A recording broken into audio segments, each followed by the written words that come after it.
नमस्कार आदाब, मैं हूं राव अकरम और आप देख रहे हैं मेरा हिंदी यूट्यूब चैनल। साथियों, वीडियो शुरू करने से पहले आप लोगों से मेरी गुजारिश है कि अगर आप लोग मेरे इस यूट्यूब चैनल पर नए आए हैं तो कृपया चैनल को सब्सक्राइब कर लें और साथ में बेल आइकन की घंटी को तो दबाना ना भूलें, क्योंकि मैं अपने इस यूट्यूब चैनल के ऊपर भूमि से संबंधित और अन्य मामलों से संबंधित ज्ञानवर्धक वीडियो लाता रहता हूँ। अगर आपको भूमि से संबंधित किसी प्रकार की कोई जानकारी लेनी है तो कृपया मेरे चैनल के अंदर जाकर आप किसी भी टॉपिक पर सर्च मारेंगे। मान लीजिए कि आपने किसी भूमि पर कब्जा कर रखा है या आपके कब्जे में इस प्रकार की भूमि है और उस भूमि के अंदर आपका नाम नहीं है, तो इस प्रकार के मैटर आप मेरे इस यूट्यूब चैनल के अंदर देख सकते हैं। अगर चैनल को आप ज्वाइन करना चाहते हैं तो ज्वाइन कर लें, क्योंकि ज्वाइन करने से आपको बहुत ही लाभ मिलेगा। इस चैनल की बाबत आपको ज़्यादा जानकारी मिल पाएगी। अगर इस वीडियो से संबंधित आपका कोई किसी प्रकार का सवाल है तो वीडियो के नीचे आप मुझे लिख भी सकते हैं। और आज की इस वीडियो के अंदर टॉपिक रहेगा कि ज़मीन पर कब्जा लेकिन कागज़ आपके पास नहीं है और सरकारी ज़मीन को अपने नाम पर कैसे करें 2024 के अंदर। विस्तार से जानेंगे आज की इस वीडियो में, लेकिन उससे पहले आपसे यही गुजारिश है, अगर नए आप आए हैं तो चैनल को सब्सक्राइब कर लें। तो चलिए वीडियो को शुरू करते हैं। सरकारी ज़मीन को अपने नाम पर कैसे करें 2024।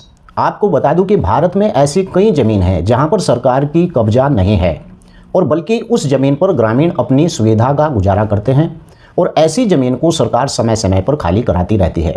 लेकिन यदि ग्रामीण को सरकारी ज़मीन अपने नाम कराना हो तो सरकार के द्वारा कई विकल्प प्रदान किए जाते हैं, जिसमें आपको पता चलेगा कि अगर आप इस वीडियो को और इस चैनल को फॉलो करेंगे तो आपको इस प्रकार की सरकारी ज़मीन को अपने नाम कैसे आप करा सकते हैं, इसमें पूरी जानकारी आज मैं विस्तार से आपको इस वीडियो के अंदर दूंगा। और इस प्रकार की वीडियो YouTube चैनल के ऊपर आप सर्च करेंगे तो इस प्रकार की वीडियो नहीं मिलेगी जिस प्रकार से मैं आपको बता रहा हूँ। अधिकांश जो यूट्यूबर होते हैं उनका कार्य होता है किसी भी टॉपिक को पकड़कर वीडियो बना देना और उस पर अच्छे खासे व्यू आ जाना या फिर उसके चैनल को सब्सक्राइब कर लेना। लेकिन मेरा इनसे आपसे यही गुजारिश है कि अगर आपकी समझ में बात आती है तो आप चैनल को भी सब्सक्राइब करेंगे और उस वीडियो पे अच्छे खासे व्यूज भी आएंगे अगर उसके अंदर कोई ज़बरदस्त जानकारी होगी। तो मैं अपनी वीडियो के अंदर ज़बरदस्त जानकारी इसीलिए देता हूं ताकि आप मेरी वीडियो को बार बार देखें और इस प्रकार से आपके सामने कोई समस्या आती है तो आप मेरी वीडियो के नीचे लिख भी सकते हैं।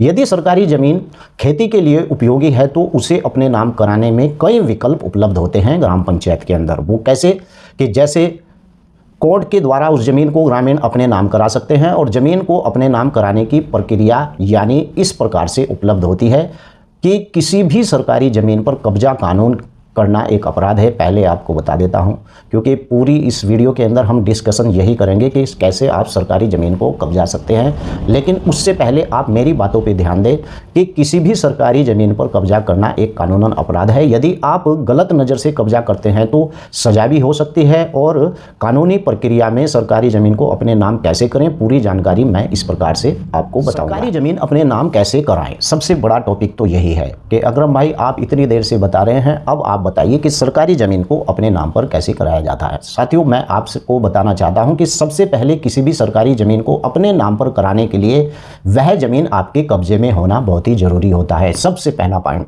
मान लीजिए कि आपके कब्जे में वो भूमि नहीं है तो इस प्रकार से आप किसी भी सरकारी भूमि को अपने नाम पर नहीं करा सकते। अगर सरकारी ज़मीन आपके कब्जे में है और आपके कब्जे में होनी चाहिए तभी आप उस ज़मीन को अपने नाम पर कराने के लिए कानूनी नियमों का पालन कर सकते हैं। यदि ग्रामीण क्षेत्र यानी गांव के अंदर सरकारी ज़मीन पर कब्जा किया है तो खेती योग्य अगर वो भूमि है या उस ज़मीन पर मकान बनाया है तो उस ज़मीन को अपने नाम कराने की प्रक्रिया।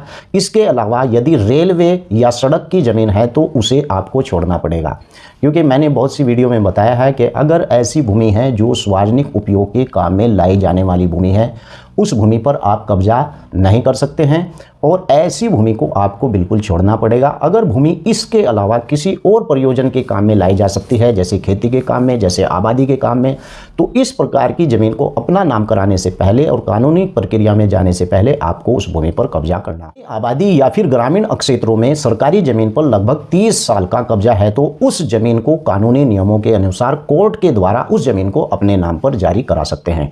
मैंने बताया था पहली वीडियो में कि लिमिटेशन एक्ट 1963 की धारा 64 के आधार पर, धारा 112 के आधार पर अगर आप किसी सरकारी ज़मीन पर आपका कब्जा है तो कब्जा 30 साल का होना चाहिए।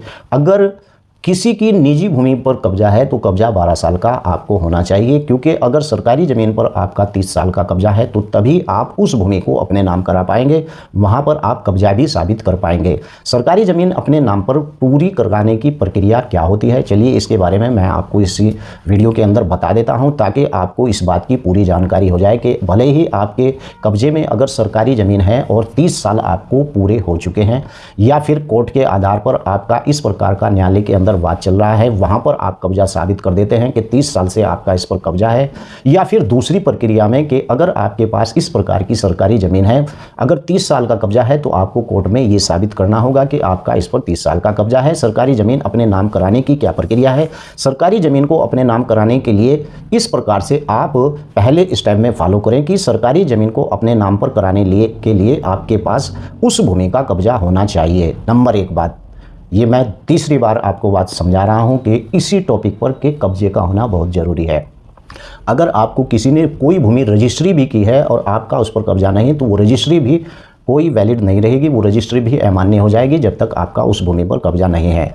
इसके बाद ग्रामीण क्षेत्र मुखिया या सरपंच के द्वारा एक पेपर बनवाएं और अपने ज़िले के डीएम मजिस्ट्रेट के पास यानी ज़मीन संबंधित एक आवेदन करें।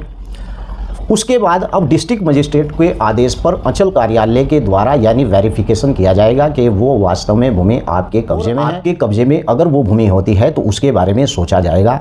यहाँ पर आपको बता दूं कि वेरीफाई करने के बाद उस ज़मीन को आपके नाम पर किया जा सकता है, लेकिन मैं आपको यहाँ पर एक नोट करने वाली बात बता दूं कि सरकारी ज़मीन के महत्व को ध्यान में रखते हुए सरकार का निर्णय तभी लेगी जब उसे क्या करना है उस भूमि के बारे में। यदि आपको आवेदन स्वीकार नहीं होता तो सरकारी ज़मीन खाली करना पड़ेगा। मान लीजिए कि आपने कोई आवेदन डिस्ट्रिक्ट मजिस्ट्रेट के यहाँ पर किया कि श्रीमान जी ये भूमि मेरे पास है, मुझे इस भूमि की आवश्यकता है, तो अगर ऐसा लगता है कलेक्टर को कि वास्तव में इस व्यक्ति को ये भूमि दे देनी चाहिए या फिर उसे नहीं देनी चाहिए, अगर आपका उस भूमि पर कब्जा है तो उस भूमि के कब्जे को आपको छोड़ना पड़ेगा। अगर डिस्ट्रिक्ट मजिस्ट्रेट ये कह देता है कि ठीक है ये भूमि आपको दे दी जाती है, तो इस प्रकार से आपको उस भूमि पर काबिज रहना पड़ेगा। अगर वहाँ से आपको मना हो जाती है तो उस भूमि के कब्जे को आपको तुरंत छोड़ना पड़ेगा। तो आज की वीडियो में मैंने बताया था कि सरकारी ज़मीन को अपने नाम पर कैसे करें। इस 2 प्रक्रियाओं से आप सरकारी ज़मीन को अपने नाम पर कर सकते हैं। सरकारी ज़मीन को अपने नाम पर करने के लिए ज़मीन पर लगभग 30 साल का से अधिक का कब्जा होना चाहिए और वह ज़मीन घनी आबादी में हो और वह ज़मीन खेती योग्य भी होना चाहिए। इस प्रकार की भूमि पर आप सरकारी भूमि पर अपना नाम दर्ज करवा सकते हैं। वीडियो कैसी लगी है, वीडियो को लाइक करें, शेयर करें। इससे संबंधित आपका कोई सवाल है तो वीडियो के नीचे लिखें और वीडियो को लाइक करना बिल्कुल ना भूलें। जय हिंद, जय भारत, खुदा हाफिज।